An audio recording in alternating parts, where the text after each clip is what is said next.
अस्सलाम वालेकुम। इस वीडियो के अंदर हम डिस्कस करेंगे आर्टिकल 87 से लेकर 89 तक।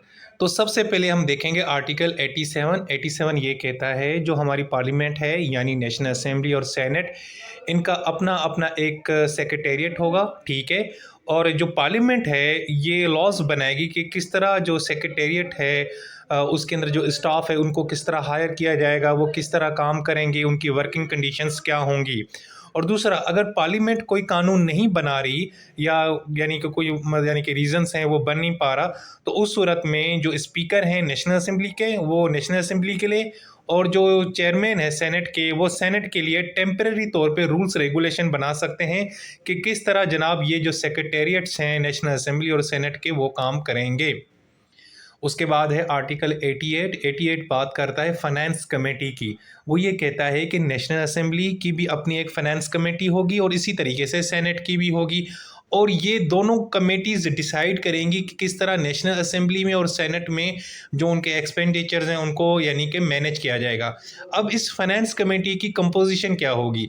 अगर वो नेशनल असेंबली की होगी तो वहाँ पे स्पीकर, फाइनेंस मिनिस्टर और बाकी कोई भी मेंबर्स जो नेशनल असेंबली का स्पीकर उनको यानी कि नॉमिनेट करेगा। और अगर वो सेनेट की होगी तो वहाँ पे स्पीकर की जगह चेयरमैन, बाकी मिनिस्टर ऑफ फाइनेंस और बाकी दूसरे मेंबर्स जो चेयरमैन सेनेट नॉमिनेट करेगा।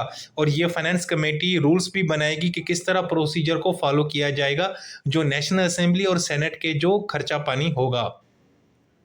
उसके बाद है आर्टिकल 89, और ये सबसे अहम आर्टिकल है। इसमें जनाब बताया गया है कि जो प्रेसिडेंट साहब हैं ना वो ऑर्डिनेंस जारी कर सकते हैं। ऑर्डिनेंस बिल्कुल ऐसा ही है जैसे कोई कानून होता है, जैसे पार्लियामेंट का कोई एक्ट होगा।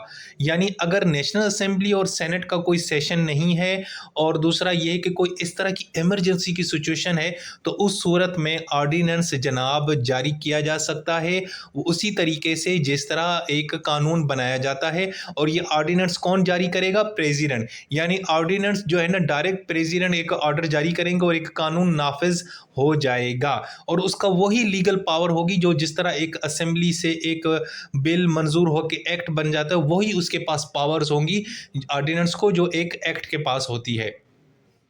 अच्छा जी, अब ये कहा गया है कि जी जब ऑर्डिनेंस बन जाता है ना, तो अगर आप उसको चाहते हैं कि यार वो एक मुकम्मल कानून बन जाए, एक तो आपने उसको नेशनल असेंबली में पेश करना है या दोनों यानी नेशनल असेंबली और सेनेट का जो मुश्तरका इजलास है उसमें, लेकिन 120 दिन के अंदर अंदर 120 दिन के अंदर अंदर अगर आपने नहीं यानी कि उसको कानून मंजूर करवाया तो वो फिर एक्सपायर हो जाएगा। इसका मतलब है कि ऑर्डिनेंस सिर्फ 120 दिन के लिए होता है, उसके बाद वो रिपील हो जाएगा, ख़त्म हो जाएगा। लेकिन हाँ, अगर नेशनल असेंबली चाहे तो उसको मज़ीद 120 दिन के लिए एक्सटेंड कर सकती है।